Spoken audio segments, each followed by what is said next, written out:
Antes de empezar con mi introducción, quiero, querida comunidad guayusa, darles una propuesta informativa y hacerles una invitación también que no se pueden perder. El compañero Agustín Burbano de Lara, analista político de larga trayectoria, estará dictando un webinar clave para militantes progresistas y de izquierda, titulado Ecuador, 3 ciclos de movilizaciones en 6 años y un país asediado por la violencia.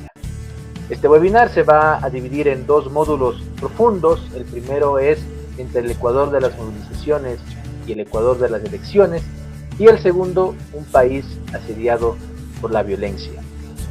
Entonces, las fechas serán jueves 10 y miércoles 11 de diciembre, el primer módulo, y el segundo módulo será miércoles 17 y jueves 18 de diciembre. Ambos en los horarios de 7 a 9 de la noche.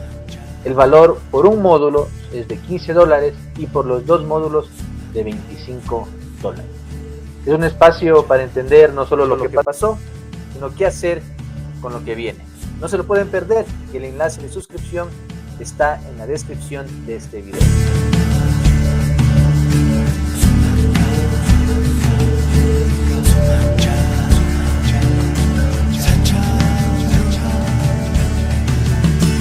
Guayusa Política, con Akanga Ubiteri Tasi. Hola, guayuseros, guayuseras, causanguichichu, bienvenidos, bienvenidas. Soy Akanga Ubiteri Tasi y esto es Guayusa Política, el espacio para sentarnos alrededor de las ideas y pensar juntos, pensar juntas. Frente a un mundo que enseña a dominar, hay espacios que enseñan a cuidar. Frente a un sistema que explota los cuerpos y la tierra, hay luchas que siembran reciprocidad. Frente a un patriarcado que quiere mujeres silenciadas, hay tejidos que rescatan la memoria de las que lucharon antes. Y también hay luchas que no se miden en titulares, sino en semillas plantadas en tierra fértil. Hay resistencias que no suenan en los discursos, pero florecen en los patios donde los niños, las niñas, aprenden que la tierra no se vende, que la lengua no se calla, que ser indígena y mujer no es una condena, sino un acto de dignidad. Hoy en Guayusa Política, un programa especial, conversamos con Ninari Chimba Santillán. Ella es educadora comunitaria, quichua feminista y guardiana también de la Escuela Intercultural Bilingüe Comunitaria Yachayhuasi. Conversaremos sobre cómo se siembra justicia en un mundo consumido por el racismo, por la individualidad, cómo se cura el alma herida por el colonialismo y cómo se construye desde la primera infancia un Ecuador donde quepamos todos, todas, sin renunciar a quienes somos. Querida Mashi Ninari, bienvenida a Guayusa Política, qué gusto tenerla en este espacio. Igual, Mashi y Paichani por la invitación, muy contenta de poder compartir en este programa y que se siga amplificando, ¿no? Las voces, las acciones y los trabajos que se vienen haciendo. Por supuesto, Mashi. Y hablando de amplificar las voces, usted ahorita está conectada desde México, desde Ciudad de México, vive en Ecuador, pero está desde Ciudad de México. ¿Qué la llevó allá? ¿Qué anda haciendo por allá? Me ha llevado, creo que siempre a donde me lleva la lucha y el trabajo que hacemos también con las infancias, el trabajo con mujeres indígenas. En esta ocasión me ha llevado a dar conferencias en la Cámara de Diputados del Gobierno de México y pues ya mi última conferencia de este domingo, entonces después ya estoy de regreso, pero ese sí ha sido el objetivo acá en México. Se ha declarado el 2025 como año de la mujer indígena, entonces pues es un... creo que también desde el ámbito político, no también partidista o apartidista, que es importante pensarse como desde la política pública y los espacios donde se toman las decisiones realmente, ¿no? Decisiones desde lo económico, lo político, lo cultural también, realmente se deja de poner como cuota a las mujeres indígenas, sino que realmente se le da el lugar que históricamente se nos ha negado, pero que pues ahora ya lo vamos reclamando, lo vamos habitando y pues también vamos poniendo sobre la mesa varios temas que yo creo que gubernamentalmente también es importante, ¿no? Que escuchen. Esta es su visita a México, está enmarcado también, asumo, no sé, no le pregunto, en la conmemoración del 25 de noviembre para la erradicación de la violencia contra las mujeres y las niñas, ¿no? Sí, sí, sí, justo en ese marco, ¿no? Como la interseccionalidad de como mujeres, pero además como mujeres indígenas, importante visibilizar las demandas, las propuestas, pero también parte de, de, de, de poder compartir la sabiduría ancestral que las mujeres indígenas aportamos y hemos aportado históricamente y tenemos que tener los espacios para seguir aportando, incidiendo en el ámbito cultural, en el ámbito político, en el ámbito participativo también, ¿no? Entonces sí, he venido justo en ese marco también del 25N y he podido compartir también con organizaciones de Batucada, compañeras feministas también que han salido, que nos tomamos las calles por acá también. Mashi, ahora, ¿cómo es o cómo podemos entender, ¿no?, esta violencia estructural, ¿no?, de un sistema patriarcal, sexista, machista, en contra de las mujeres? Porque a veces tal vez se piensa que como que la violencia contra las mujeres en general, contra las niñas en general, pero tal vez se puede diseccionar un poco también los espacios, yo qué sé, de los espacios de clase, por ejemplo, ¿no? No es lo mismo una mujer mestiza de clase media o rica que una mujer mestiza de clase baja, empobrecida, ¿no? Y también no es lo mismo la violencia, puede ser simbólica, política, de género, que sufre, digamos, una mujer indígena que es marginalizada, racializada, empobrecida. ¿Cómo entender la violencia en esos distintos niveles, la violencia contra las mujeres? Sí, yo creo que es bien importante justamente como pensar y sabernos parte de un sistema eh, que propicia todos los tipos de violencia como herramientas y estrategias, ¿no? Estrategias de silenciamiento de manera distinta, pensando que no somos una homogeneidad las mujeres, o sea, en todas sus diversidades también. Y creo que aquí poner sobre la mesa el tema de clase es fundamental, ¿no? Como para poder entender las interseccionalidades de cómo la violencia también nos atraviesa. Y creo que eso se da, al menos de manera capaz un poco menos compleja, porque sí siento y he visto que inclusive población que se asuma capaz, ¿no? Feminista o ecologista o que sea académica, le cuesta más, le cuesta muchísimo más quizás despojándonos de la superioridad moral académica también, o de lo que se pueda saber de género, de lo que se pueda saber de violencia de género, etcétera, no realmente desde abajo, desde esa sensibilidad genuina, empática y recíproca con la otra edad, en este caso si son de mujeres mestizas hacia mujeres indígenas, de entender más desde el reconocimiento, si es que no ha habido previamente espacios y no ha habido formación política desde la infancia, ¿no? Yo creo que cuesta mucho más la coherencia en esos sentidos, como para poder ver la violencia no de manera lineal, sino de manera estructural, pero también de, de maneras en las que geográficamente permean las violencias también, ¿no? O sea, la geografía del paisaje también va delimitando las resistencias, va delimitando también las sabidurías, pero también va delimitando las violencias sobre las mujeres, y en este caso sobre las mujeres indígenas. Entonces, creo que sí hay una deuda, creo que por sobre quienes estamos en esta lucha activamente, ¿no?, y públicamente, para revisarnos qué es lo que ha hecho falta y cuál es el camino que nos ha costado o que no hemos tenido la oportunidad de transitar para que podamos entender las violencias de una manera más amplia, más integral, para poder erradicarlas justamente desde esas mismas vías, ¿no? Ahora, pensando todavía, digamos, en las mujeres indígenas, el colonialismo, digamos, ha sido una de las experiencias más violentas, más trágicas, digamos, que los pueblos originarios en diversas partes del mundo, puede ser pueblos afros, pueblos indígenas, ¿no?, han sufrido, digamos, en este tren de la historia del desarrollo, por así decirlo, ¿no?, a través de estos imperios anglosajones, ¿no?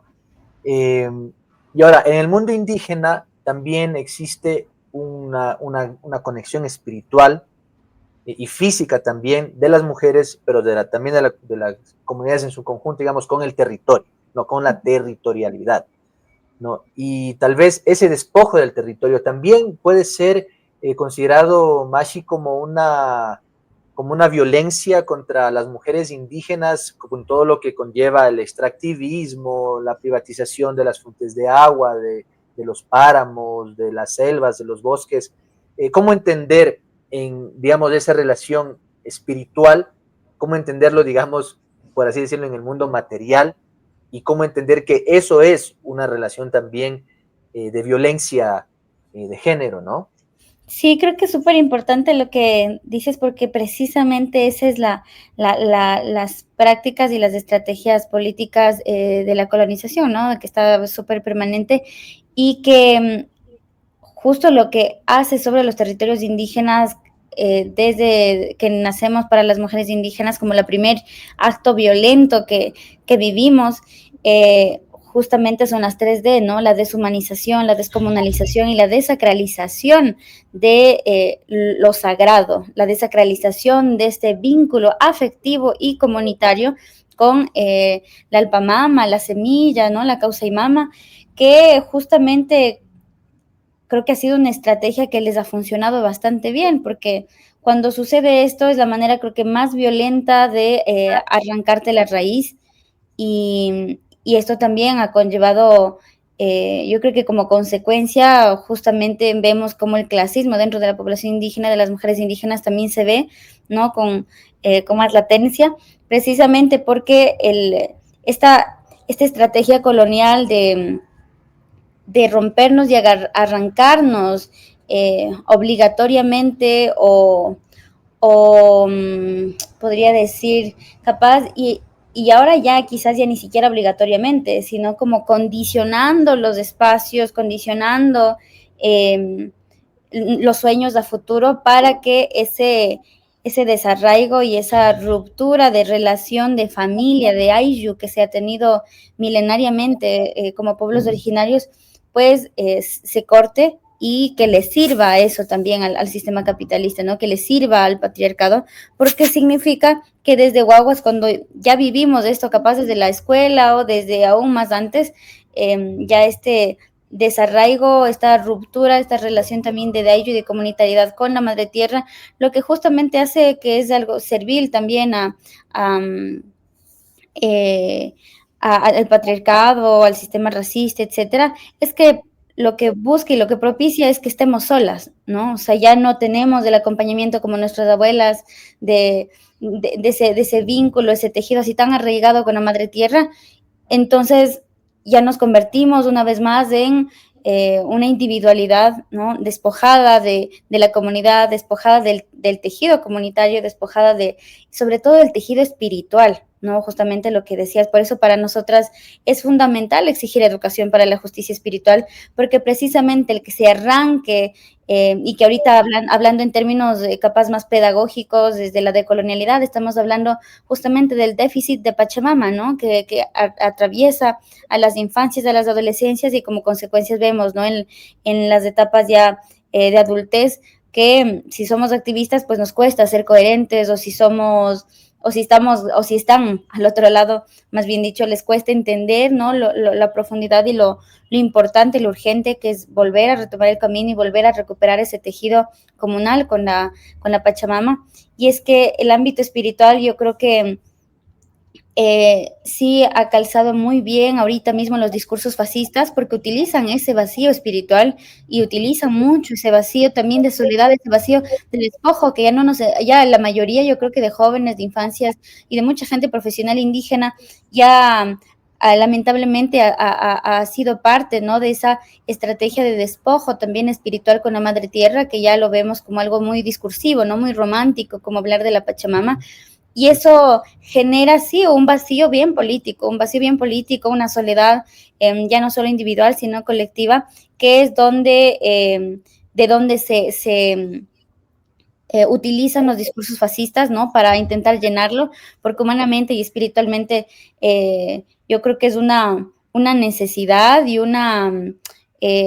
ya una condición también humana, ¿no? Que tenemos que para poder vivir, también tener el espíritu tranquilo, el samay tranquilo, y ha sucedido eso a pesar del genocidio, de la violación histórica que hemos recibido los pueblos originarios y las mujeres indígenas, sobre todo, pero que se ha sobrevivido precisamente porque ese Samay se ha mantenido fuerte y en resistencia porque no se ha sentido sola, porque ha estado espiritualmente todavía arraigado a la Pachamama y mutuamente nos hemos cuidado, mutuamente nos hemos abrazado, hemos sobrevivido mutuamente, y cuando hay esa ruptura, ¿no? Que además es del patriarcado, es del antropocentrismo, que va permeando también en cómo concebimos la vida, ¿no? Cómo concebimos de ser profesionales que entendemos como progreso, etcétera, etcétera, y que va propiciando ya la violencia también desde lo espiritual, que pues le conviene mucho al mercado, ¿no? Que también hayan indígenas vaciados de espíritu, porque es más fácil venderse así, es más fácil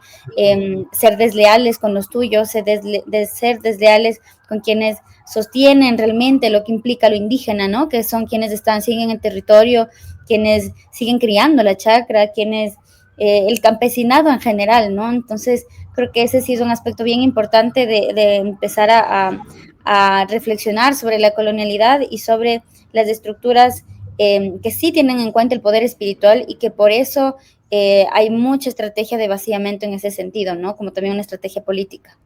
Marcia, usted ha topado varias cuestiones, me parece fundamentales, ¿no? Porque hay cuestiones de, no voy a decir autocrítica, pero sí, digamos, crítica de algunas cuestiones del mundo indígena, del movimiento indígena, de las dirigencias indígenas e incluso de los activismos ecologistas indígenas, ¿no?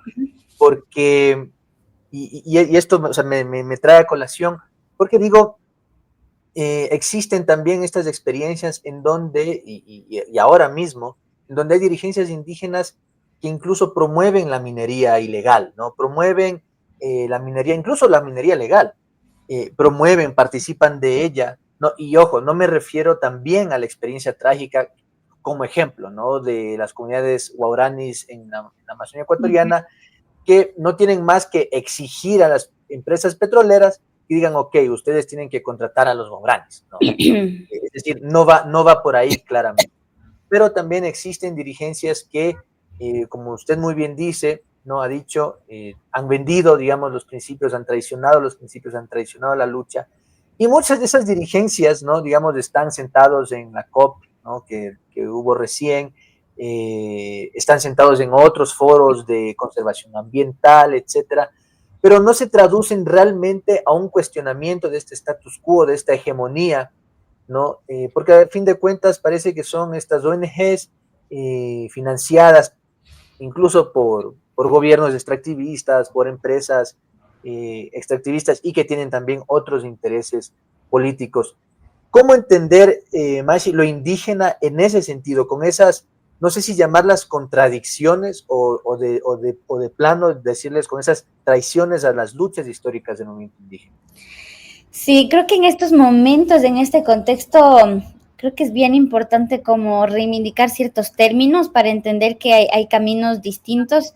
Yo creo que a nivel general, ¿no? La reivindicación como pueblos indígenas, originarios, ha sido fundamental para demandar inclusive de manera jurídica, ¿no? Nuestros derechos. Sin embargo, dentro del mundo indígena, para empezar a plantear o vislumbrar otros caminos posibles donde se pueda recuperar la coherencia, donde se pueda recuperar el horizonte colectivo, ¿no? Y comunitario mismo frente a todas las contradicciones e incoherencia que pues lo vemos bien palpable. Creo que en este caso para mí sí ha sido como bien importante también dentro de lo indígena plantear hacia dónde tenemos que ir y utilizar capaz de reivindicar otros términos, ¿no? Para mí es como de manera general decir, sí, somos indígenas, pero buscar o plantearnos como indígenas hacia dónde queremos caminar y en mi caso en lo que también desde la propia vivencia, ¿no? Como pensándonos quienes ocupamos espacios hegemónicos, también de poder, de participación, etcétera, ha sido, ya no basta con solo asumirse indígena, ya no basta con solo nombrarse y que desde ahí pensar que pues ya está una resistencia comunitaria, ¿no? Creo que eso es bien importante y para mí ha estado muy claro la necesidad de reivindicar el término de ser runa, ¿no? De ser runa como acto político de coherencia radical. Entonces, como indígenas, o sea, nuestro activismo, si la lucha realmente nos mueve, ¿no? Nos mueve la sangre, todo lo que hacemos nos mueve hacia allá, pues para mí creo que es importante también reconocer que hay indígenas y hay runas, ¿no? Y que somos indígenas y cuál es el camino y la decisión que tomamos también como indígenas hacia el runa causa, ¿no? Hacia el ser runas, que ojalá algún día toda la población indígena realmente seamos runas, como poniendo también un camino claro, como un horizonte que implica es el ser runa, ¿no? Que implica y hacia dónde tenemos que empezar a desdibujar el imaginario de lo que es indígena ahora y sobre todo a nivel internacional, porque en los territorios está muy claro que el ser indígena sigue ligado a la tierra, pero lamentablemente sigue ligado al empobrecimiento, sigue ligado al desprecio, sigue ligado al trauma racial que nos habita y que nos atravesará por nuestro color de piel, por el idioma, por el anaco, la ropa, la vestimenta, ¿no? Etcétera, por vivir geográficamente un lugar, pero justamente hacia allá, más bien apelándole a que esta identidad del ser indígena nos lleve a ser leales con los nuestros, a ser leales con lo que implica ser indígena, ¿no? Y ya no solo reivindicar esto como una identidad de resistencia, sino justamente reconocer que hay un vacío identitario, ¿no? Que sí le está siendo servil inclusive al Fondo Monetario Internacional, ¿no? Le está siendo servil a las empresas, a las organizaciones mundiales, como decías, ¿no? De la COP mismo ya le está haciendo servil a esto, porque ya no está incomodando, ya ese aparataje de lo indígena también ya le está conveniendo, ¿no? Y le está funcionando bastante bien. Entonces, creo que plantearnos desde el lugar en el que habitamos, ¿no? Como población indígena, pero hacia dónde hay que caminar, hacia dónde deberíamos, por lealtad a la lucha histórica de los pueblos originarios, por lealtad a lo que nos permite inclusive nombrarnos en espacios internacionales como indígenas. Creo que se tiene que tener y reivindicar capaz o recuperar o revitalizar más que un término, esta postura política del ser, ¿no? De ser indígena, de ser runa, que ya rompe pues inclusive hasta con los términos que internacionalmente nos reconocen, ¿no? Porque runa no está como término reconocido en los espacios internacionales y creo que justamente eso es lo que busca romper. Yo siento que hacia allá al menos yo quiero caminar, hacia allá busco que las infancias o las adolescencias indígenas o las mujeres indígenas también tengamos un camino, ¿no? Dentro de la modernidad, dentro de que nos habita y nos atraviesa, pues también Occidente moderno, tener muy claro hacia dónde vamos a ir y hacia dónde tenemos que ir por reciprocidad y por lealtad, justamente a la raíz, justamente a nuestros territorios y a la memoria, ¿no? A nuestras abuelas, a nuestros abuelos y lo que realmente nos permite seguir siendo como población indígena a pesar de que estemos en la urbanidad. Siento que tenemos una responsabilidad muy grande y una deuda muy grande. Entonces, plantearnos como ese camino, creo que ahí es un poco más claro, quizás empezar a cuestionar a personajes, ¿no? Dirigencias, cuestionar también a activistas, saber como que diferenciar hacia dónde están caminando o exigirles, ¿no? Como hacia dónde deberíamos de estar caminando para que en algún momento nos podamos encontrar realmente, ¿no? Que también estas jerarquías dentro de los activismos o jerarquías dentro de lo indígena se pueda romper realmente. Esas jerarquías dentro del mundo indígena también son jerarquías machistas, ¿no? Patriarcales, sexistas. Y luego quiero volver a las otras cuestiones importantes, pero a propósito también del 25N, ¿no? Y a propósito que además sus luchas, ¿no? No son, digamos, solo de fechas conmemorativas, sino es diario, cotidiano. ¿Qué implica, digamos, construir, si se quiere, usted Mashi me corregirá, un feminismo runa, ¿no? Un feminismo quichua, en este caso de la nacionalidad quichua? Porque, y le pregunto, tal vez, digamos, en la Amazonía, ¿no? Es tal vez decir que, ok, hacer la chicha de yuca masticada ya no tiene que ser solo cuestión femenina, sino también masculina. Es de eso, le pongo eso como ejemplo, ¿es ese el debate que hay que asumir? ¿O cuál es el debate que se podría asumir, qué línea nos puede dar que se podría asumir para la construcción de un feminismo runa? Sí, creo que como que es importante en qué contextos queremos reivindicar estos términos, ¿no? O sea, para mí, dentro de el contexto académico, el contexto mestizo, blanco mestizo internacional, es importante ponerle estas etiquetas porque es una etiqueta como para justamente no invisibilizar que pues antes de que exista el movimiento feminista, ¿no? Y que nace en Europa además, que no haya existido la resistencia de las mujeres indígenas, ¿no? Pero sí considero que quienes habitamos la urbanidad o espacios hegemónicos, o si se necesita, ¿no? Como una necesidad también que merece el reconocimiento de las mujeres indígenas, históricamente, replantearnos las etiquetas también, replantearnos los conceptos y replantearnos también cómo nos posicionamos y cómo nos autonombramos. Para mí es muy importante que esto esté súper claro y que sepan que nos nombramos desde sus mismos términos, así como hemos aprendido a hablar el español, que aprendamos a nombrarnos y autonombrarnos desde sus mismos términos, justamente para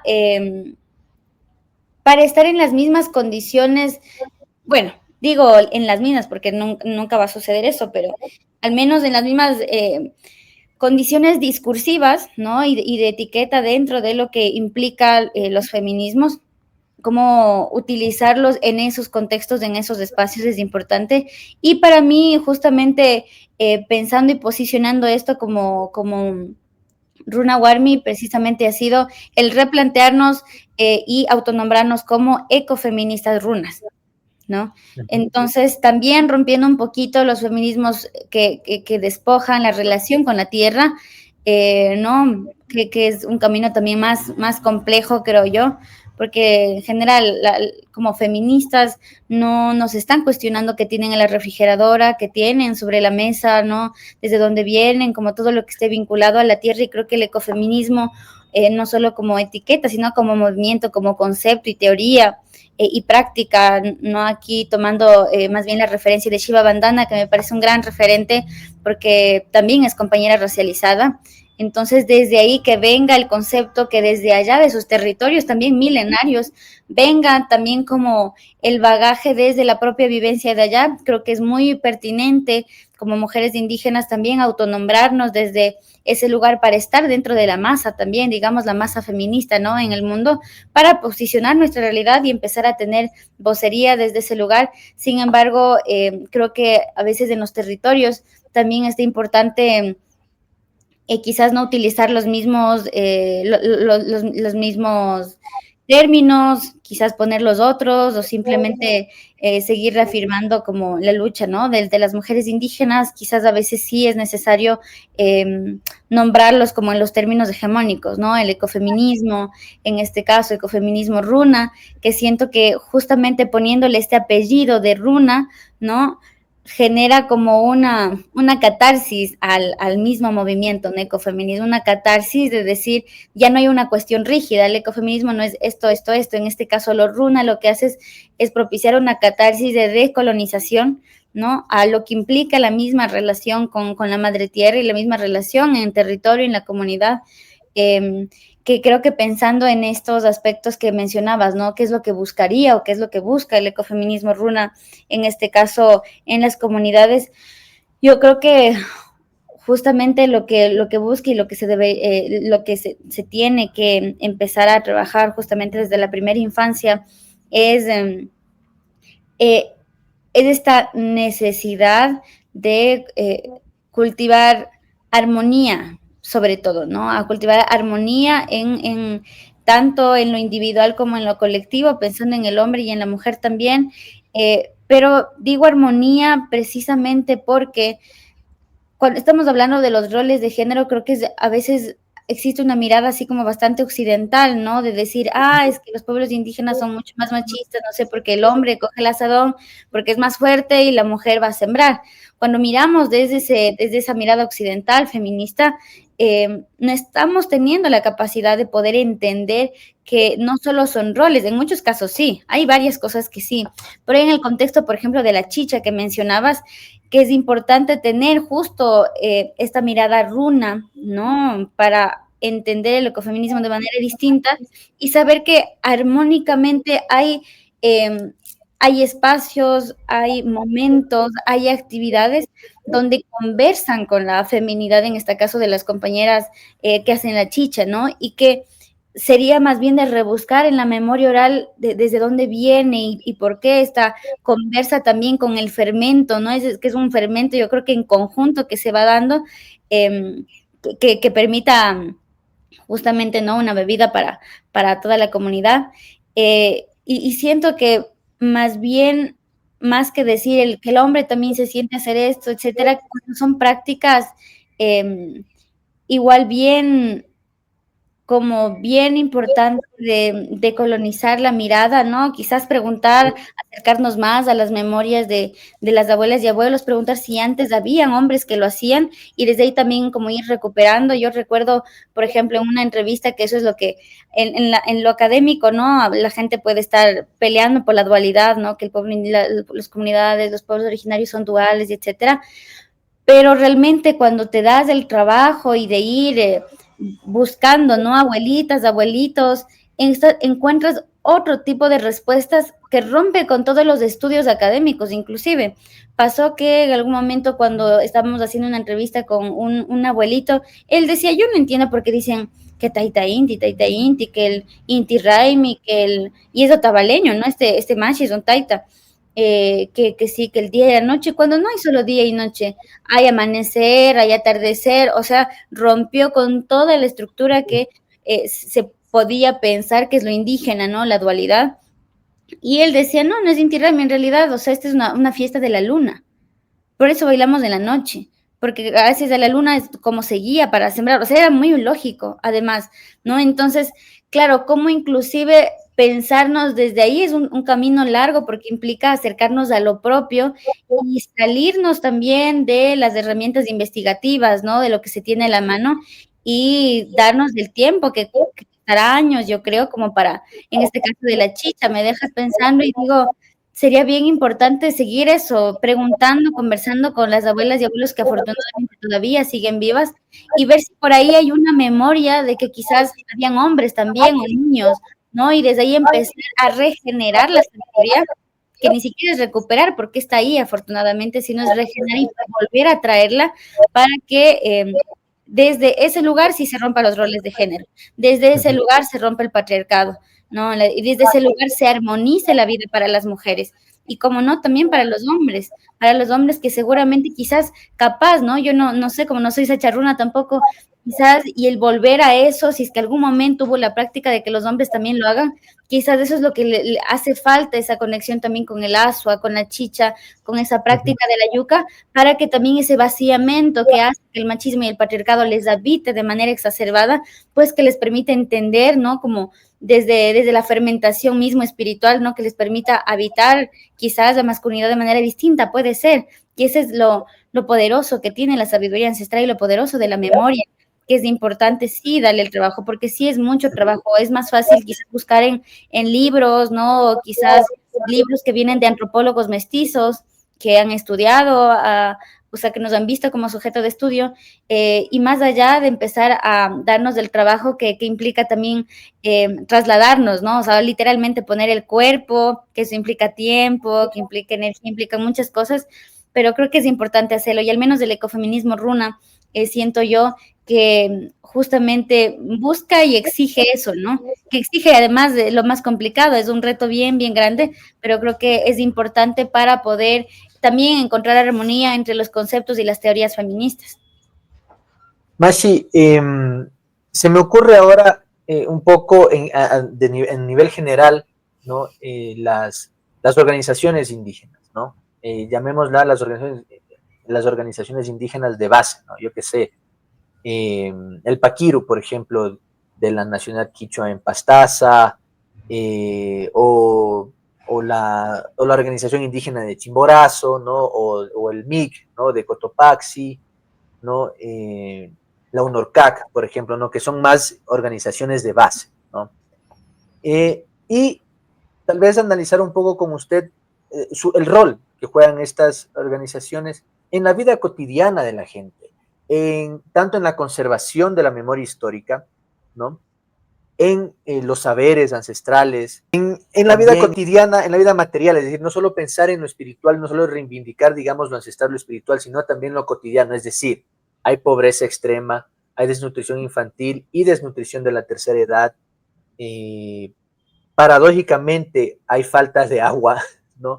En algunas comunidades ya simplemente no se hace la chacra, ¿no?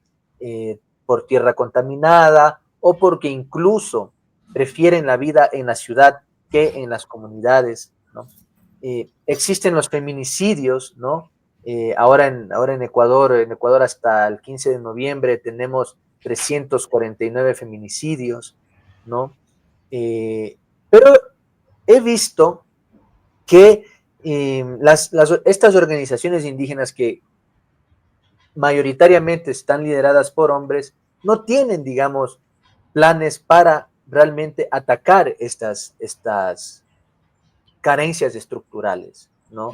Pueden estar con las coronas o con los llautus, ¿no? Con las hualcas o lo que fuere, pero digamos, no existe, digamos, un plan de contingencia o un plan de emergencia si es que una mujer indígena en una comunidad ha sido asesinada por su esposo o lo que sea, y hay huérfanos, ¿no? No hay algo así. ¿Cómo tal vez usted, Mashi, mira esta cuestión estructural de que también las organizaciones indígenas de base deben también hacer algo al respecto, ¿no? Y no solo tal vez dedicarse estrictamente a la lucha política discursiva, marchas, sino también hacer algo en ese nivel cotidiano? Sí, yo creo que justamente viéndole de cómo se ha llegado a que muchas de las organizaciones solo se hayan convertido en eco discursivo, ¿no? Creo que importante el revisar qué ha sucedido con las dirigencias, ¿no? Hay espacios de formación para dirigencias, o sea, yo creo que es importante empezar a construir y bueno, ni siquiera solo construir, sino de verdad darle importancia a la formación de liderazgos, porque se aprende también a liderar, ¿no? Se aprende a aprender, se aprende a enseñar. Y creo que justamente tener en cuenta esto para contrarrestar lo que ya vamos viendo en las dirigencias y en las organizaciones sociales, ¿no? En las organizaciones de base, porque podemos cuestionar mucho, podemos tener quejas, cuestionamientos con toda la criticidad y además con toda la veracidad y porque lo palpamos, ¿no? Sin embargo, al ser, yo creo que aquí también cabe la sabiduría ancestral, como pueblos hemos sido culturas preventivas, creo que es bien importante darle esta, ya no solo esquina, el escenario que se merece para empezar a delimitar el,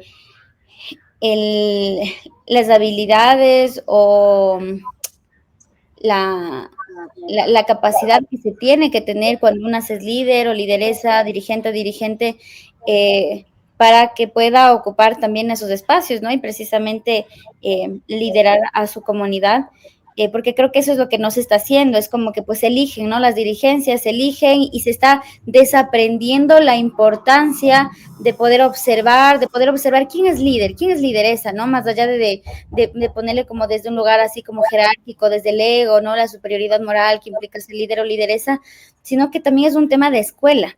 O sea, la organización termina siendo una escuela y creo que es importante precisamente que se genere una escuela de cómo observamos, cómo medimos también al líder y a la lideresa, también previamente cómo una se tiene que formar para que cuando se esté ocupando en esos espacios, pues realmente sea consecuente con las demandas, como decías, no solo espirituales, sino también económicas, culturales, raciales, etcétera.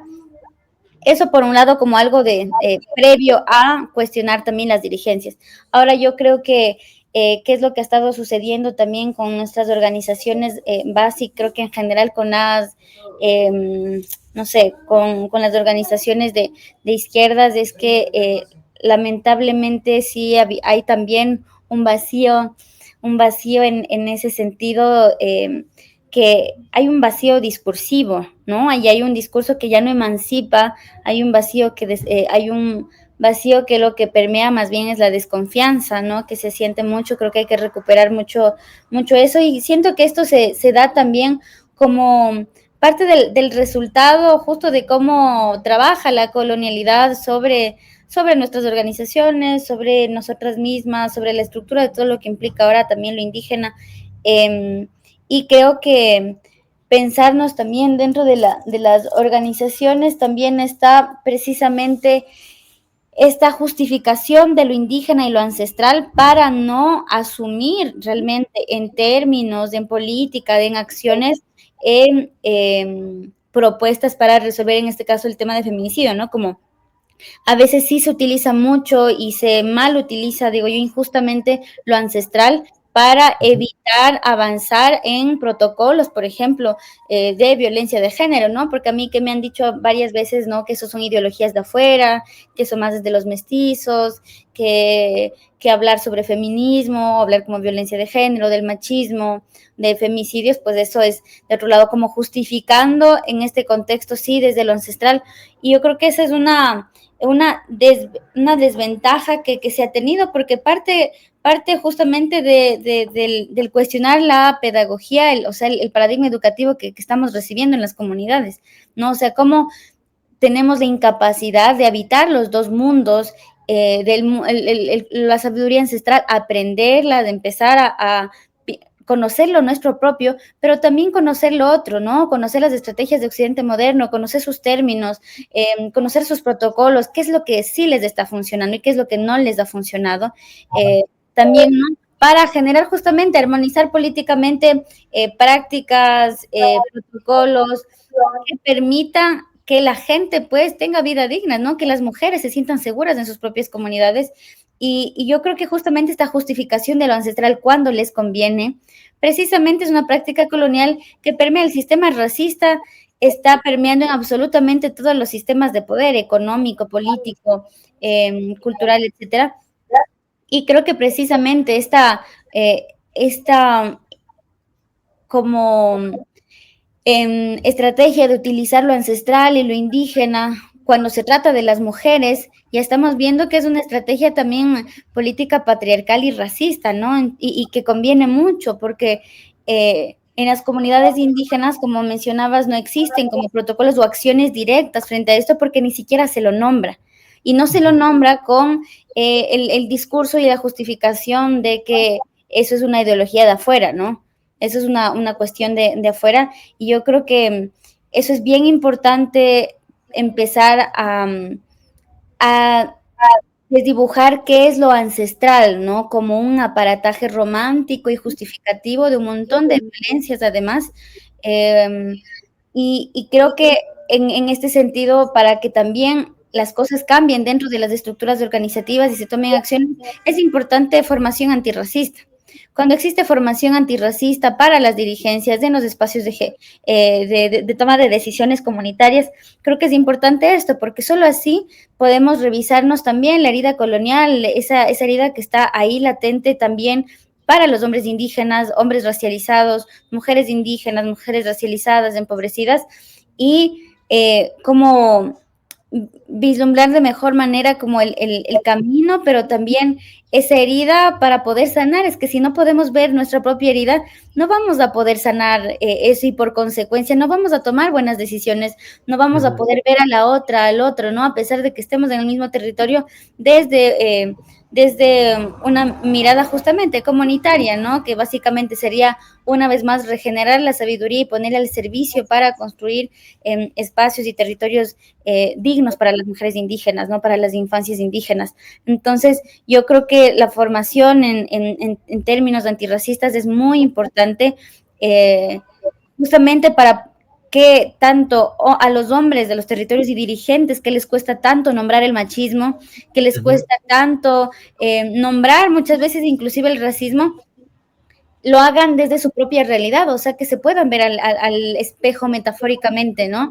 Y que a partir de ahí también se pueda ver las afectaciones del patriarcado sobre ellos mismos, sobre cómo afecta en lo económico, porque muchas veces se piensa, ¿no? Que solo es una ideología que eso, ¿no? Para las mujeres. Sin embargo, yo creo que sí hay que poner sobre la mesa cómo cómo el patriarcado también, cómo afecta en ámbito económico, en ámbito ecológico, en ámbito cultural y cómo afecta también sobre los hombres. O sea, sobre la vida digna de los hombres. Creo que al menos en ser territorios indígenas esta conversación sí puede ser amplia, no pensando solo en lo que implica, ¿no? La defensa de los derechos de las mujeres indígenas, sino cómo se propician que estos derechos se ejerzan justamente de quienes son los agresores, que son hombres. Entonces, creo que eso sí es bien importante, yo sí le apuesto muchísimo, yo he estado dando algunos talleres, me han invitado a organizaciones de base, y yo digo, se han demorado un montón, pero pues ya es un paso grande, me han invitado igual en Imbabura, la FISI, y les cuesta muchísimo hablar del racismo, es impresionante, ¿no? Como decir, no, nosotros ya pasamos de eso, es como, no, sí, también sembramos, pero justamente desde ese lugar, ¿no? Sí, aquí también, o sea, la gente pobre, campesina, ya sembramos, pero justamente no hay esta reflexión del por qué te relacionas así con la tierra, ¿no? ¿Por qué te relacionas de sí, ya, como una cosa secundaria y no darnos cuenta que precisamente esta reacción en relación que tenemos justamente es parte, ¿no? De la colonialidad que sí nos está habitando y que es una herida muy latente que sigue doliendo y que nos está impidiendo replantearnos, ¿no? Y yo creo que a nivel de dirigencias que impide también la práctica política de un liderazgo consciente y consecuente y sobre todo armónico para las personas de cada comunidad.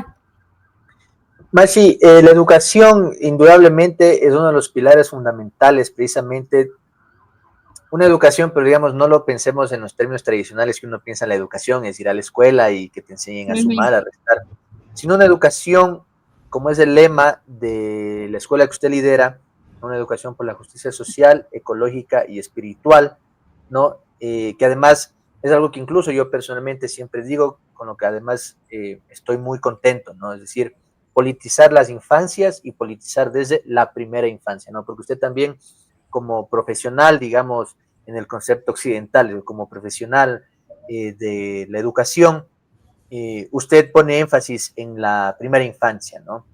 Eh, yo creo que el modelo de escuela de la Yachaywasi, yo creo que es pionero, pero al mismo tiempo yo también hago memoria, ¿no? De lo que mi padre, mis tíos, mis tías me han contado de mi abuelita, por ejemplo, ¿no?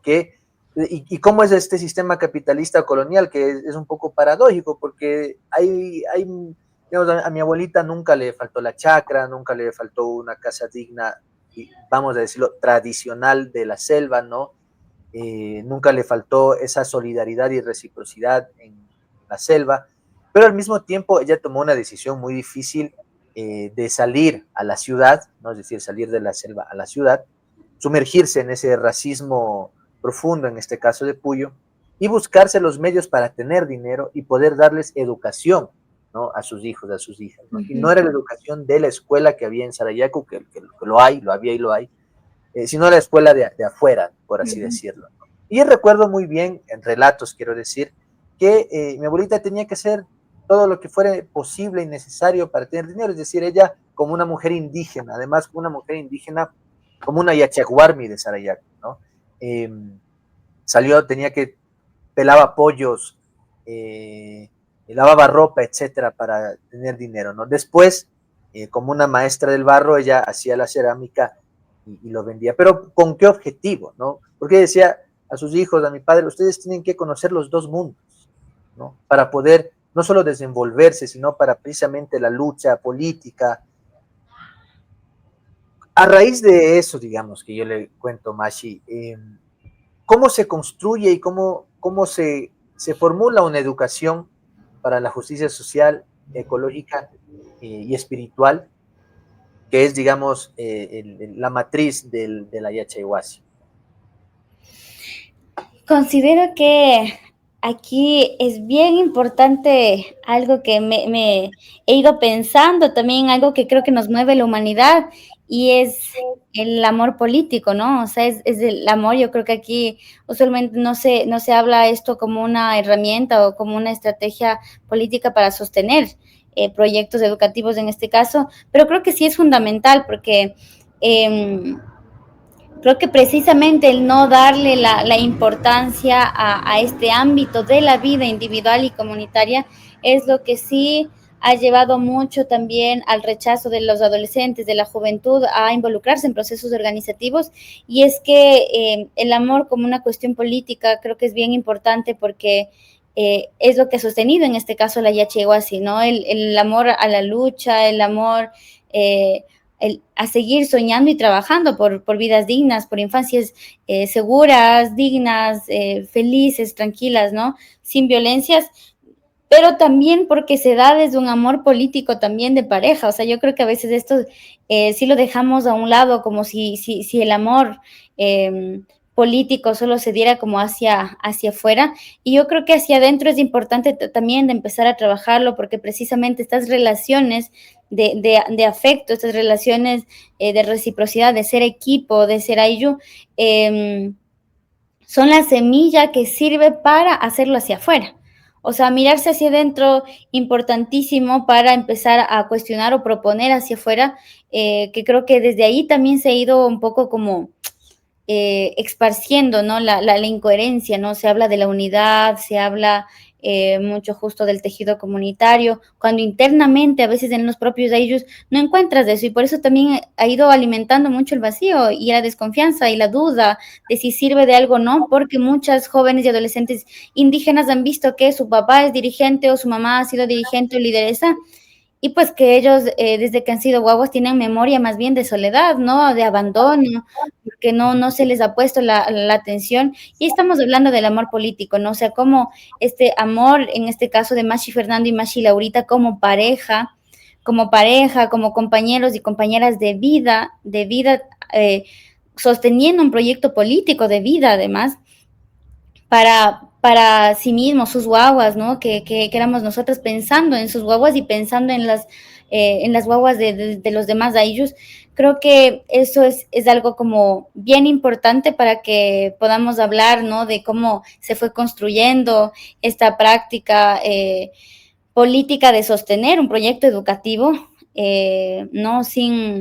Y que a pesar de los años, ¿no? Con todos los cambios coyunturales de la época, del tiempo y de las violencias, pues se siga manteniendo.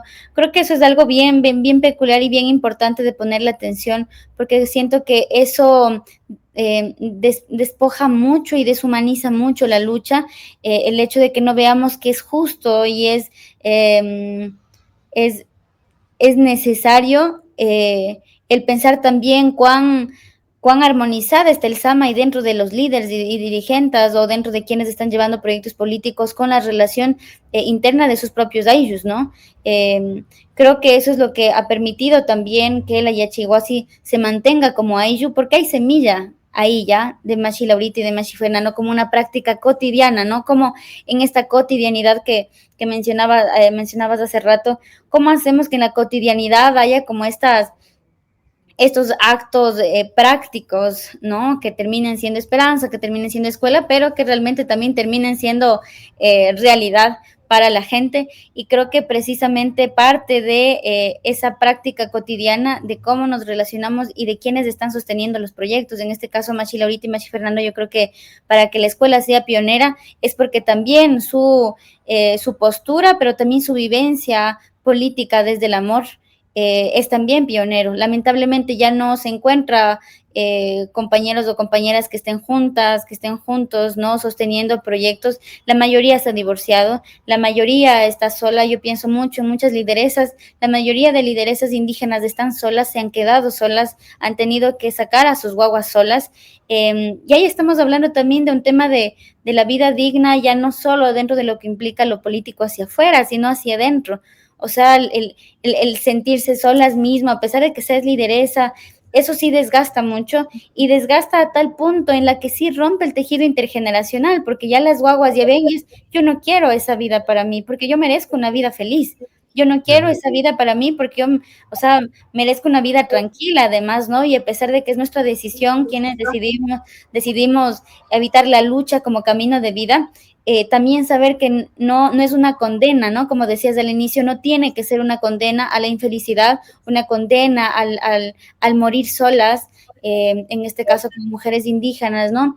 pero también para las masculinidades. O sea, yo pienso que eso también les ha atravesado mucho. Entonces, si me preguntan cómo se construyó políticamente la escuela y cómo se sigue sosteniendo, yo creo que también es porque se ha pensado desde ahí, desde abajo. Al final es siempre desde abajo, ¿no? La respuesta, y desde abajo también ha sido el que se piensen como Ayu pequeño, así, desde abajo, entre los dos, ¿no? Entre los dos, y de decir cuál es nuestra apuesta política, porque se tiene, o sea, los semilleros necesitan tierra fértil, y la tierra fértil es también una decisión, es también si es que no hay tierra fértil, yo creo que no es una condena para no poder sembrar. Se puede desde la decisión y desde ese amor político que quizás no pueda ser en la pareja, también solo en la pareja, sino también en esas redes, pero realmente afectivas, que una va construyendo familia, ¿no? Construye una familia que uno elige con el tiempo, y qué importante es darle importancia a esos tejidos también afectivos, políticos, que es lo que sí permiten, al menos la escuela Yachihuasi se ha sostenido por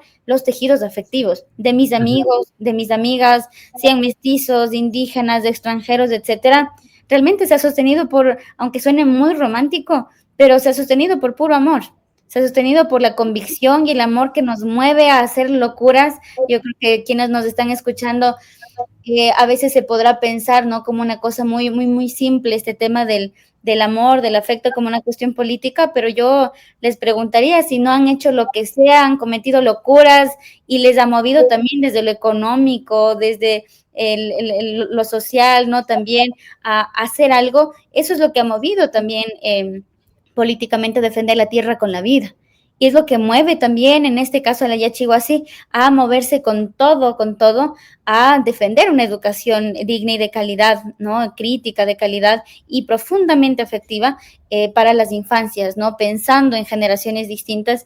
Y yo creo que cómo se construye la Yachihuasi precisamente, yo creo que es una minga de afectos, que es lo que ha movido a tantas personas también decir, creo en este proyecto, sueño y siento que es posible una educación distinta y adultos y adultas distintas, priorizando la infancia, y por eso le voy a apostar, voy a madrinar, voy a donar, voy a buscar las maneras, porque nos están moviendo el corazón, ¿no? Y desde abajo, trabajar desde abajo va a ser una prioridad, trabajar desde ese lugar. Yo creo que es como se ha sostenido la Yachihuasi, y es a lo que le ha puesto el tejido de redes reales, ¿no? No solo por conveniencia, no solo por estrategia, tener redes como usualmente ahora se utiliza mucho, ¿no? Como estratégicamente voy a hacer mis redes con tal organización, tales personas, que en su momento funcionará, que son necesarias, pero sí creo convencidamente que lo que al menos lo que la escuela Yachihuasi nos ha enseñado es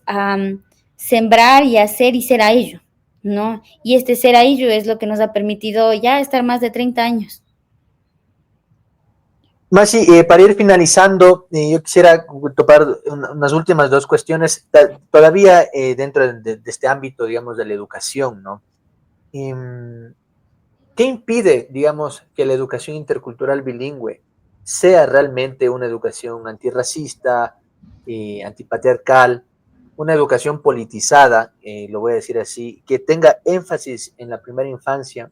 Y lo digo así porque hay escuelas que se denominan interculturales, que se denominan bilingües, pero que realmente lo único que hacen, primero que es muy precaria la educación, segundo que es prácticamente una traducción del castellano al runashimi, digamos, ¿no? Yo qué sé, este mito de Abdón Calderón, de la conquista y genocidio indígena, una traducción del himno nacional, ¿no?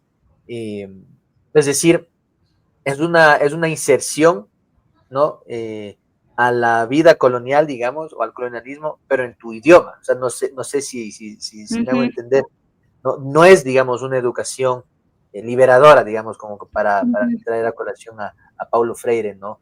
Pero al mismo tiempo existen otras educaciones, voy a poner también entre comillas alternativas, ¿no? Que tal vez tienen una visión de emancipación, de romper un poco el molde, pero que a fin de cuentas termina siendo ya algo de una educación de privilegio, ¿no? Entonces, ¿qué impide construir una educación realmente intercultural bilingüe? Porque sabemos que una de las banderas de batalla del movimiento indígena ha sido precisamente el control, digamos, o la autonomía de la educación intercultural bilingüe, ¿no? pero que realmente no ha construido una formación emancipadora, sino más bien es una educación sumamente precaria, ¿no? Incompleta. Es decir, ¿cuál es la propuesta del modelo educativo de la IHWASI y qué impide que se pueda generar una educación liberadora? No solo para el mundo indígena, ojo, porque, digamos, el mundo no indígena o los mestizos piensan que la plurinacionalidad, la interculturalidad, etcétera, la educación bilingüe, piensan que quieren que sea algo solo de indígenas y nada más, sino cómo hacerlo e incluso como política pública, ¿no? Que sea la educación que forme, digamos, a todas las esferas de la vida social, a todos los grupos, a todos los individuos, a todas las colectividades. Sí, creo que de las cosas que impide precisamente, yo creo que es las crianzas de quienes ahorita están al frente, ¿no? En el poder, en la subsecretaría, en el Ministerio de Educación. Y digo esto porque las violencias se reproducen, ¿no? El ciclo de la violencia justamente se da, ¿no? Por la crianza que has tenido, las vivencias que has tenido y se reproduce ya cuando eres adulto pues, ¿no? En la toma también de decisiones, que es lo que vamos viendo, porque claro está que la mayoría de personas que están ahorita tomando las decisiones en el ámbito de educación intercultural bilingüe no estudiaron en una escuela intercultural bilingüe. Entonces creo que cuando no hay esa relación coherente de haber vivido, de saber por lo que estás luchando, que sí es un obstáculo bien grande, porque no lo has palmado, no lo has palpado vivencialmente, ¿no? No has sentido también la precariedad quizás capaz en el otro sistema educativo, sí, pero yo creo que ahí nace también como una cuestión así bien importante, porque la mayoría de personas que están dentro de los espacios de decisiones de educación intercultural bilingüe no han mandado a sus guaguas tampoco a escuelas interculturales bilingües, entendiendo sí que es bastante precaria la escuela, pero justamente yo creo que ahí viene como el obstáculo más grande. Si es que no le apuestas a lo que estás luchando realmente, ¿no? En mejorarla, en darle calidad, etcétera, va a ser bien, bien difícil, por no decir imposible, que cambien las escuelas si no le estás apostando genuinamente a que va a ser posible, ¿no? O sea, ni siquiera hay como expectativas de que eso sea posible, por ende no hay no hay estrategias y no hay una redistribución de recursos de tal manera que realmente propicie, ¿no? Como que espacios, escuelas, colegios que tengan calidad. Yo creo que la voluntad política, que es bien importante también, y la voluntad política también nace desde lo que se ha vivido, desde la memoria, pero también desde las convicciones que se tienen. Yo creo que la voluntad política, en este caso, la falta de voluntad política, al menos en el Ecuador y en la población indígena que está ocupando el Ministerio de Educación y Subsecretaría de Educación Intercultural Bilingüe, creo que sí es bastante precaria realmente, y ese es el espejo, ¿no? Cuando hay voluntad, no hay voluntad política o la voluntad política es precaria, pues el sistema educativo se convierte en lo mismo, ¿no? En un sistema precario, en un sistema vacío y en un sistema, en una escuela, en un colegio que tampoco le apuesta a lo suyo mismo, no le apuesta a su espacio, porque ya ya se ha perdido la esperanza también dentro de muchos espacios. La directora mismo, el director, no le apuesta a una educación distinta, no le apuesta a la educación intercultural bilingüe, pues va a ser muy difícil que sea de calidad, obviamente. Y yo creo que esa es quizás la particularidad de la escuela Yachihuá, si le apostamos con todo. Nosotros estudiamos ahí. Entonces ha habido esa relación también congruente, ¿no? De yo sigo luchando porque yo también lo viví que no hayan materiales para estudiar y que Machi Laurita y Machi Fernando tengan que coger 3 grados cada una. Pude vivir esa realidad y pude conocer otras realidades para saber genuinamente y convencidamente que esta lucha no ha terminado y que hay que seguir apostándole a esto, soñando con que la Yachihuasi no sea un espacio para unas pocas, sino que en todos los espacios de educación intercultural bilingüe sea de calidad, ¿no? Y donde las guaguas estén contentas realmente. Entonces, yo creo que justamente la reproducción de la violencia sobre quienes toman las decisiones, porque seguramente en qué escuela también estudiaron, ¿no? ¿Qué fue lo que que tienen como metáforas arraigadas también frente a lo que implica la calidad, frente a lo que implica la dignidad educativa, ¿no? Frente a lo que implica la felicidad en la infancia, lo que implica sentirse seguras y cómo eso repercute también en lo académico, ¿no? Creo que este aspiracionismo de la educación hispana, del sistema hispano, precisamente como una estrategia también política colonial, hace que la escuela sea una vez más un arma de la colonia, un arma para seguir despojando a las niñeces y adolescencias de lo suyo propio, de su raíz, de su territorio, de la sabiduría ancestral.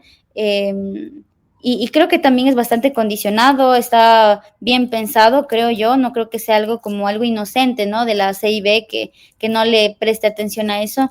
Y por eso también la importancia de generar quizás otros espacios escolares, como mencionabas, ¿no? La escuela no es solo la escuela institucionalizada, sino también la escuela, esta escuela no formal, que pueden existir en cualquier espacio donde se propicie la educación, la enseñanza, aprendizaje.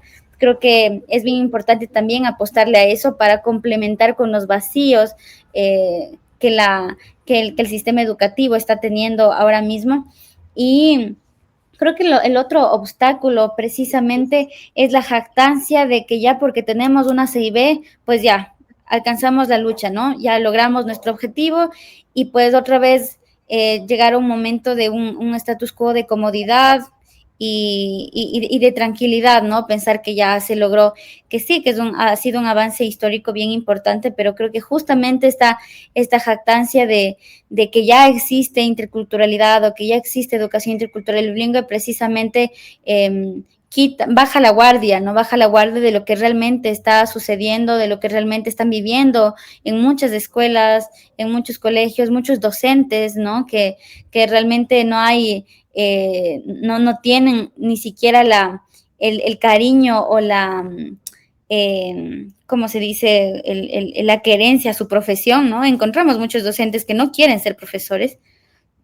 Entonces ahí ya estamos encontrando otros obstáculos también, porque no se le ve a la educación, a la formación, a la escuela realmente como un nicho de lucha. Creo que eso es algo que se nos ha quitado y se le ha quitado también al docente, a la docente, que sepa que su trabajo es fundamental, ¿no? Porque es un nicho de lucha sumamente importante y un nicho político, además. Entonces, despolitizar la docencia y despolitizar la educación, las escuelas, yo creo que justamente es un obstáculo bien grande para que esto sea posible. Marcia, para finalizar, la educación de la Yachaywasi, yo creo que podría ser una propuesta para la educación, digamos, universal, ¿no? Yo siempre lo digo y suelo ser muy entusiasta con eso, ¿no? Porque además, y esto lo digo incluso también para ir en contra de los discursos que piensan que la educación indígena tiene que ser como hacer la chacra o solo hablar en Runashini, etcétera. Pero usted también piensa mucho en este modelo, digamos, del Ishka y Yachay, ¿no? Una educación, digamos, con los dos conocimientos, con los dos mundos. ¿Cuál es el objetivo y cómo es un modelo educativo del Ishka y Yachay, pero propiamente Ishka y Yachay? No es que en los textos no significa que en los textos de historia, solo porque dan una biografía de medio párrafo de Mamadulu, ya es educación intercultural, ¿no?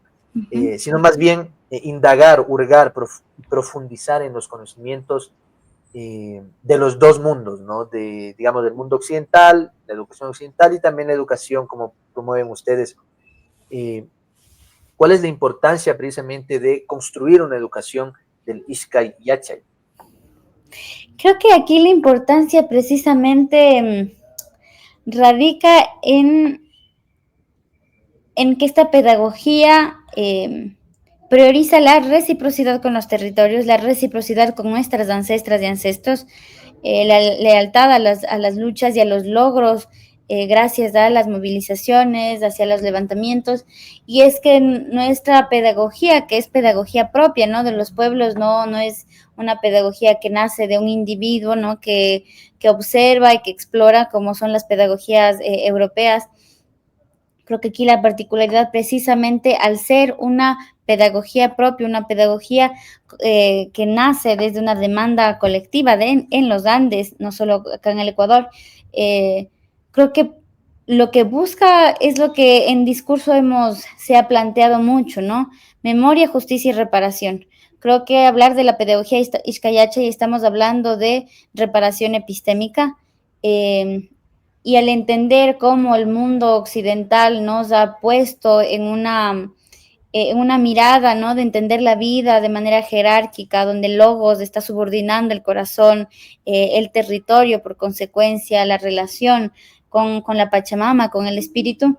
Creo que parte de ahí al ser una pedagogía que propicia la descolonización, ¿no? Y sobre todo eso, reparación histórica desde la memoria, reparación epistémica, que hablando de lo académico, ¿no? Que también ha sido como una herramienta colonial, creo que es bien importante hacerlo. Y en el caso de la escuelita, ¿no? Es un trabajo bien grande porque implica encontrar el Ixca en todos los temas, ¿no? En la matemática, en lenguaje, en historia. Es un reto bien complejo que nos corresponde a quienes estamos ejerciendo pues esta maravillosa labor de la enseñanza-aprendizaje, pero realmente sí es bien complejo. Creo que por eso es una demanda que se puede y se tiene que aplicar en el mundo, o sea, en cualquier otro sistema y en cualquier lugar donde existan también raíces originarias, ¿no? Además, porque implica ese reconocimiento de que en cada territorio del mundo existe territorio ancestral, existe memoria ancestral.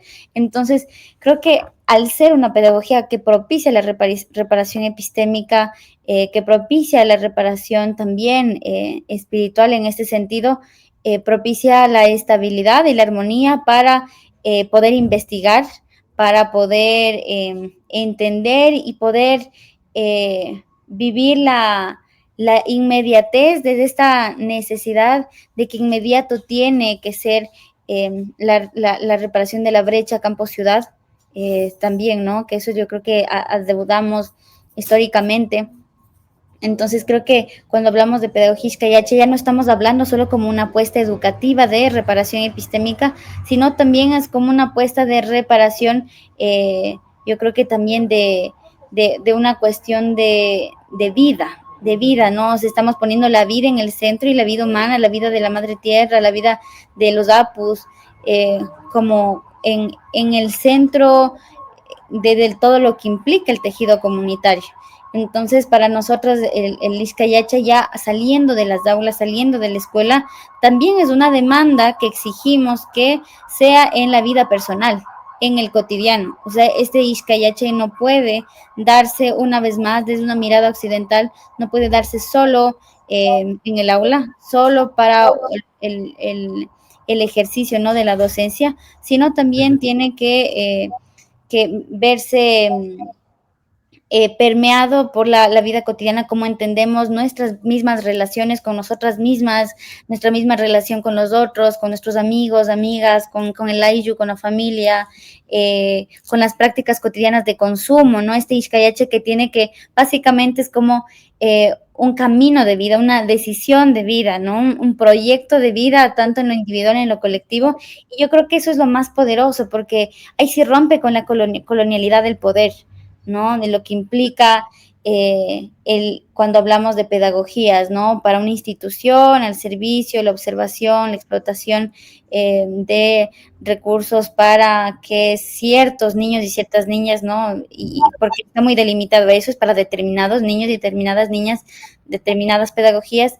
Entonces creo que esto es bien importante porque creo que justamente lo que hace es construir o quizás regenerar semilleros, ¿no? Pensando en las infancias, regenerar semilleros, propiciar semilleros de diversidad, porque hay infancia indígena, mestiza, blanco-mestiza, extranjera, afro, y a partir de ahí sí también alimentar la posibilidad de que ahora mismo es utopía, pero la posibilidad que existe interculturalidad, ¿no? Y la interculturalidad como estrategia política también.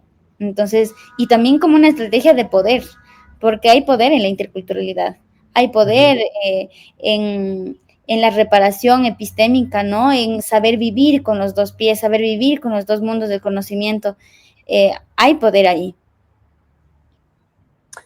Mashi Ninari, muchísimas gracias por este programa especial, por este diálogo especial. Es fundamental que en los espacios comunicativos, en los espacios escolares, en los espacios familiares, tengamos estas conversaciones, ¿no? Para que quienes nos escuchan, quienes nos miran, puedan hurgar en alternativas de pensamiento, en alternativas epistémicas, en alternativas incluso de cómo vivir la cotidianidad. Por supuesto, 1 hora y cuarto de diálogo no va, digamos, a deconstruirnos en la totalidad, pero los procesos políticos, ¿no? Los procesos de emancipación política, de emancipación humana, que creo que en la Yachaywasi es un gran inicio, ¿no? Desde las primeras infancias.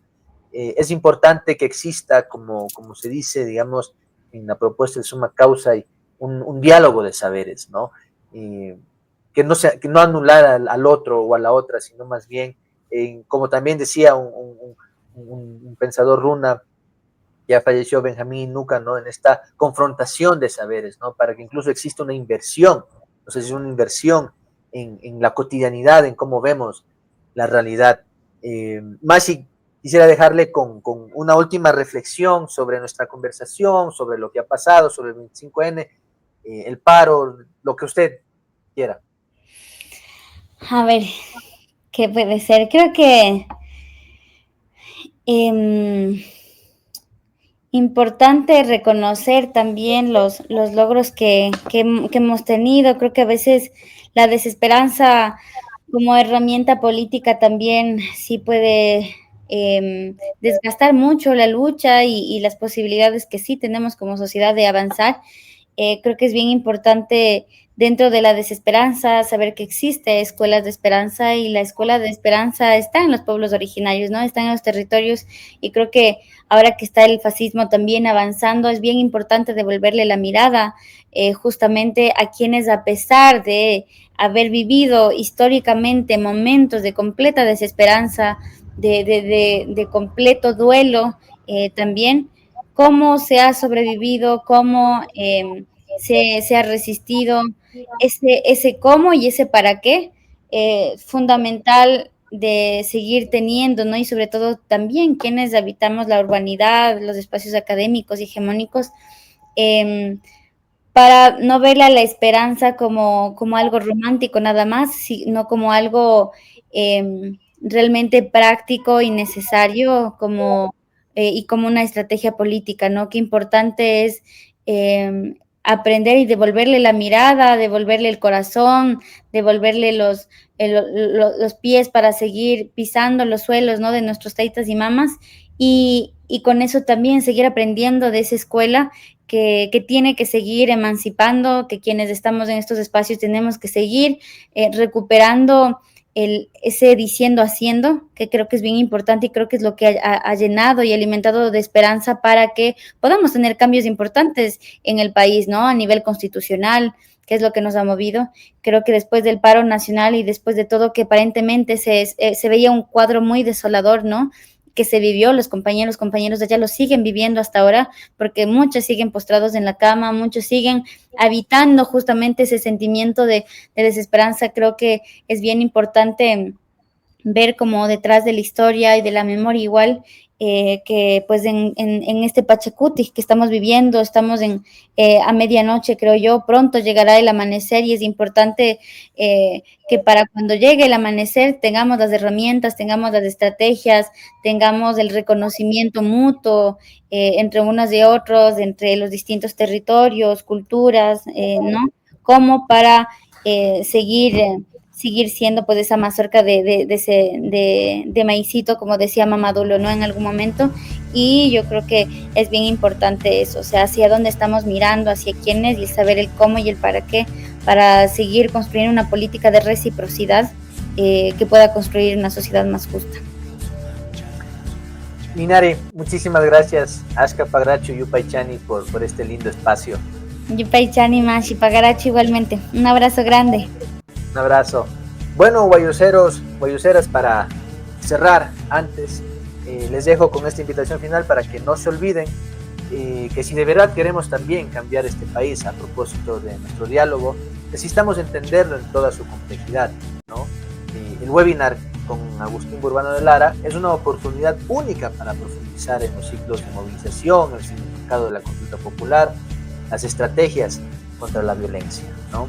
Así que no se olviden este webinar los días 10, 11, 17 y 18 de diciembre. Son 2 módulos, un solo módulo, y si te inscribes es por el valor de $15 y los 2 módulos en ganga por $25. Es una inversión en formación que es en realidad una inversión en la lucha. El enlace para la inscripción está en la descripción de este programa. Finalmente, este diálogo de Guayusa Política ha sido profundo, ha sido necesario, de todas las cosas que han sucedido, de todos los debates de violencia, de racismo que han ocurrido en el país, en el marco del paro nacional, en el marco de la consulta popular, ¿no? Pero que además, y esto es importante reconocerlo, no es algo coyuntural, no son discursos violentos y racistas que han sucedido a lo largo de casi toda nuestra historia republicana, ¿no? Cuando los movimientos indígenas, cuando los pueblos indígenas han irrumpido en el status quo colonial y han marcado precisamente eso, ¿no? Incomodar al poder colonial, incomodar al status quo. Y si eso se puede combatir también desde la educación, promoviendo infancias politizadas, promoviendo una educación para la reciprocidad, para la armonía, ¿no? Es importante también que podamos nosotros expandir nuestros horizontes, expandir nuestra mente, expandir nuestro centro de gravedad de nuestra cotidianidad y tratar de romper los moldes de un status quo y mejor pensar en colectivo y en esas utopías de que otro mundo es posible. Guayuseros y guayuseras, nos vemos la próxima semana con otro diálogo aquí en Guayusa Política. Chao.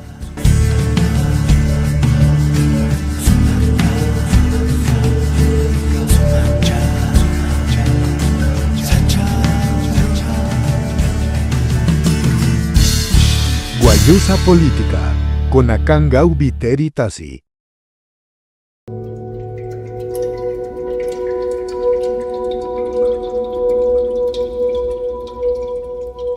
Hindi si Kuanggijo warmimi hatong sacha mandami urmamungami rorauni nyuka gayari manarona warmi chanilla Hindi si Kuanggijo